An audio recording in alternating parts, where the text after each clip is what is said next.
நமச்சிவாய. திருச்சிற்றம்பலம். சிவாய நமக. சிவசிவாய நமக. சோகம் என்னும் பறவை உங்கள் தலைக்கு மேல் பறப்பதை தடுக்க முடியாது. ஆனால் தலைக்கு மேல் கூடு கட்டுவதை தவிர்க்கலாம் தானே? யாரும் உன்னை குறை கூறினால் அது உண்மையாயின் திரித்துக்கொள், பொய்யாயின் அதை நகைத்துவிடு. வீழ்வது வெட்கமல்ல, ஆனால் வீழ்ந்து கிடப்பதுதான் வெட்கம். புரிகிறதா? வீழ்ந்து கிடப்பதுதான் வெட்கம். வீழ்ந்தால் உடனே எழுந்துவிடு. நீ நகைத்து அவர்களுக்கு முன் நகைத்துப்பார், அவர்களே தலை தெறிக்க ஓடிவிடுவார்கள். பேருந்து பயணத்தில் நடத்துனர் கொடுக்க வேண்டிய மீது சில்லறைக்காக முழு பயணத்தையும் நாம் ரசிக்க மறக்கிறோம். அப்படிதான் வாழ்க்கையிலும் சில சில்லறை பிரச்சனைக்காக முழு வாழ்க்கையுமே நாம் ரசித்து வாழ மறந்து விடுகிறோம். ஆகவே விழிப்புணர்வுடன் எது வாழ்விற்கு உகந்தது, எது உகந்ததல்ல என்பதில் கவனத்துடன் இருந்தால் இலக்கை நோக்கி அடைவது மிக மிக எளிது. அனைத்திலும் பேதம் பாராது சமநிலைத்தன்மையை கொண்டிடுங்கள். மனம் அழகாக இருந்தால் காணும் காட்சிகளும் அழகாகவே இருக்கும். ஆகவே மனதில் குப்பையான கீழான எண்ணங்களை ஒருபோதும் சேர்க்காதே. மனதில் நல்ல நேர்மையான எண்ணங்களை விதையுங்கள். நல்லது நடக்கும். எப்போதும் உண்மையை பேச கற்றுக்கொள்ளுங்கள். உண்மைக்கு நிகர் உண்மை மட்டும்தான். பொய் ரொம்ப நாட்கள் வாழாது, சீக்கிரமாகவே மடிந்துவிடும். ஆரம்பத்தில் சற்று சிரமமாகத்தான் இருக்கும். பழகிவிட்டால் பொய் சொல்லவே நமக்கு கூச்சமாக இருக்கும். உண்மைக்கு மிக வலிமையான சக்தி இருக்கிறது. அது சத்தியமானது, வலிமையானது. இறைவனுக்கு இறங்கி வருவார். நாம் வாழ்கின்ற வாழ்வில் அறமாகிய உண்மை இருந்தால் அந்த இறைவனை நம்மை தேடி தானாக இறங்கி வருவார்.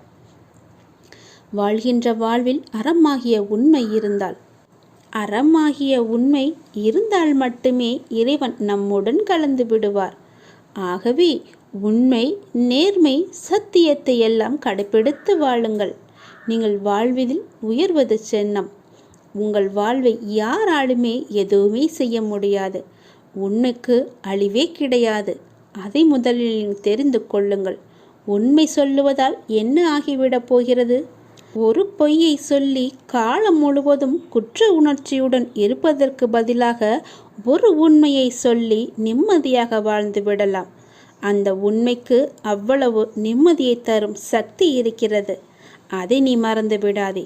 பொய்யை சொல்லி இன்று தப்பித்து விடலாம், நாளை நிச்சயமாகவே காலம் காட்டிக் கொடுக்கும். அதனால் உண்மையாகவே இருங்கள்.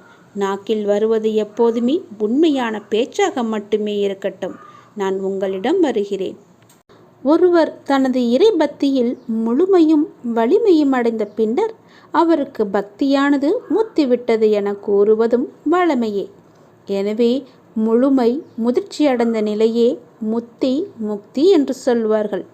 முதிர்ந்த பழம் முதிர்ந்துவிடும், முதிர்ந்த உயிர் இறந்துவிடும். எடுத்த காரியத்தை நீ பாதியில் விடாதே.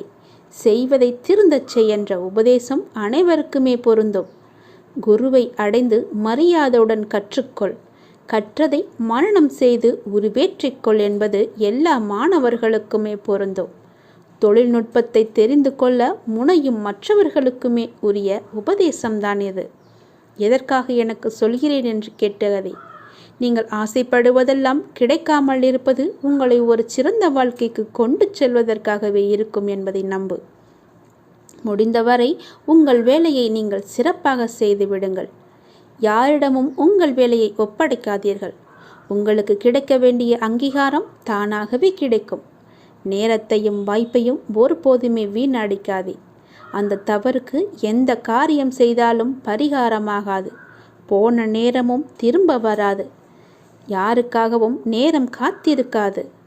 பொறுத்துக்கொள். நீங்கள் செய்யும் ஒவ்வொரு நல்ல காரியமும் அதற்கான நன்மைகளை காலம் கடந்தாவது அழைத்து கொண்டு உங்களிடம் வந்து சேர்க்கும். வெற்றி என்ற முகத்துடன் உங்களிடம் வந்து சேரும். நீ நிராகரிப்புகளை எல்லாம் கண்டு நெஞ்சு உடையக்கூடாது. உன்னை யாராவது தூக்கி எறிகிறார்கள் என்றால் இறைவன் உன்னை மேலே தூக்கி விடுகிறான் என்று அர்த்தம். அதனால் நீ பயப்படாதே. தூக்கி எறிந்தவர்கள் போகட்டும், நான் உன்னை தூக்கி விடுகிறேன். தூக்கி எறிந்தவர்களை பற்றியே நீ கவலைப்பட்டு கொண்டிருக்காதே. எதிர்பார்த்து எதிர்பார்த்து ஏமாற்றங்கள் மட்டும்தான் கிடைக்கும். என் வாழ்வில் அற்புதங்களை நிகழ்த்துவேன் என்று நீ நம்பிக்கையுடன் காத்திருக்கிறாய் அல்லவா? உன் தந்தை நிச்சயமாகவே உன் வாழ்வில் அற்புதங்களை நிகழ்த்தப் போகிறேன். சில நேரங்களில் நீங்கள் செய்யக்கூடிய செயல்களை எல்லாம் சிந்திக்க வேண்டாம், கற்பனை செய்ய வேண்டாம். அது ஆச்சரியப்படுவதற்கில்லை. எல்லாவற்றையும் சிறப்பாக செயல்படும் என்று மூச்சு விடுங்கள். நம்பிக்கை வைத்திருங்கள். நான் அப்பா, என்னுடைய அப்பா சிறப்பாக அதை முடித்து தருவார் என்ற நம்பிக்கையோடு நீங்கள் காத்திருங்கள். நான் அவர் மீது வைத்திருந்த நம்பிக்கையும் பக்தியும் பொறுமையும் தன்னம்பிக்கையும் அவர் எனக்கு நிச்சயம் அதற்கான பலனை தருவார் என்று நம்புங்கள். நீ வைத்த நம்பிக்கைக்கு நிச்சயமாகவே நான் கைமாறு செய்வேன். உன் மனதில் எந்த சலனமும் இல்லாமல் இருக்கிறாய். நான் உனது பாவ மூட்டையை தூக்கி நான் சுமக்கிறேன். நீ கவலைப்படாதே, எல்லாவற்றையுமே நானே பார்த்து கொள்கிறேன். நீ எப்பொழுதும் போல சந்தோஷமாக இரு. நீ இப்போது உன் மனதில் ஏகப்பட்ட குழப்பங்களுடன் பதற்றத்துடனும் இருக்கின்றாய். வீணான கவலைகளை உன் மனதில் வைத்து கொண்டிருக்கிறாய். உன் மனமானது, உன் இதயமானது துடித்துடிப்புடன் காணப்படுகிறது. ஏன்? எதற்காக? வீணாக எதற்காக இந்த கவலை? ஏன் இந்த குழப்பம்? எதற்காக இந்த பதற்றம்? ஏன் இந்த துடித்துடிப்பு? நீ முதலில் அனைத்தையுமே விட்டுவிடு. உன் வேலைகளை பார்த்து கொண்டிரு. போகிற போக்கிலேயே போய்கொண்டிரு. எதையும் நீ தூக்கி சுமந்து கொண்டிருக்காதே. அதை முதலில் மறப்பதற்கு என்ன செய்ய வேண்டுமோ அதை செய். உன்னுடைய மனம் அதிலேயே லயித்து இல்லாமல் வேறு பக்கம் திருப்பு. அப்போதுதான் அவற்றை பற்றி எண்ணம் உன் மனதில் இழுக்காமல் இருக்கும்.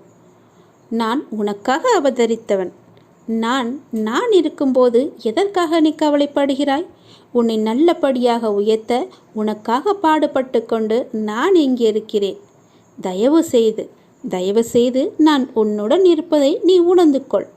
நான் வருவதற்கு முன்பும் வந்ததற்கு பிறகும் நடந்து கொண்டிருப்பதை நீ உணர்ந்து கொள்.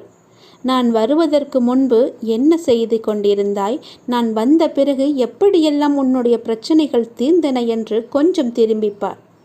உன்னை எப்படி நான் கைவிடுவேன் என்று ஒரு நொடியில் நீ நினைத்து விட்டாய்? உன் அப்பா உன்னை பார்த்து கொள்ள மாட்டேனா? உன்னை அவ்வளோ சீக்கிரம் விட்டு விடுவேன் என்று நினைக்கிறாயா? உன்னை அனைத்து திசைகளிலிருந்தும் பாதுகாத்து கொண்டிருக்கிறேன். நான் இருக்கும் இடத்தில் எவரையுமே நெருங்க விட மாட்டேன். நான் உனக்குள்ளே நீக்கமற நிறைந்திருக்கிறேன். என் கண் பார்வை உன் மீது விழுந்து கொண்டிருக்கும் போது எந்த கெடுதலும் வந்து உன்னை துன்புறுத்திவிட முடியாது. தெரிந்து கொள். எந்த துன்பமும் உன் அருகில் கூட வர பயப்படும். நான் இருக்கிறேன், நீ பயப்படாதே. உனக்கு வரும் பிரச்சனைகள் எல்லாமே சிறு சிறு வகைதான். பயப்படாதே. பெரிதாக ஒன்றையும் நான் கொடுக்க மாட்டேன். கொஞ்சமாவது உனக்கு பக்குவம் வேண்டும் என்பதற்காகத்தான் இதையெல்லாம் கொடுத்தேன். சின்ன பிரச்சனையை பெரிதாக பார்க்காதே. மனதில் போட்டு குழப்பத்தை ஏற்படுத்தாதே. உன்னை நீயே பதற்றப்பட வைக்காதே. வீணான கவலைப்பட்டு உன் உடம்பை நீ வீணடிக்காதே. உன் இதயம் சீராக துடிக்க வேண்டும்.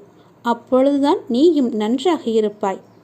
எப்படி என் வேண்டுகோள்கள் அனைத்தையும் இப்படி நிறைவேறியது என விரைவிலேயே நீ ஆச்சரியப்பட போடுகிறாய். கவலைப்படாதே குழந்தையே. என் கண்ணிலிருந்து வரும் அருள் கதிரால் நீ பாதுகாக்கப்படுகிறாய். அதனால் நீ கவலையை விடு. என்னுடைய கண்ணின் ஒளி உன் மீது இருக்கிறது. என் பார்வை முழுவதுமாகவே உன் மீது மட்டும்தான் இருக்கிறது. என்னை மீறி எதுவுமே உனக்கு நடக்காது. பயப்படாமல் தைரியமாக இரு. சந்தோஷமாகவே வைத்துக்கொள்.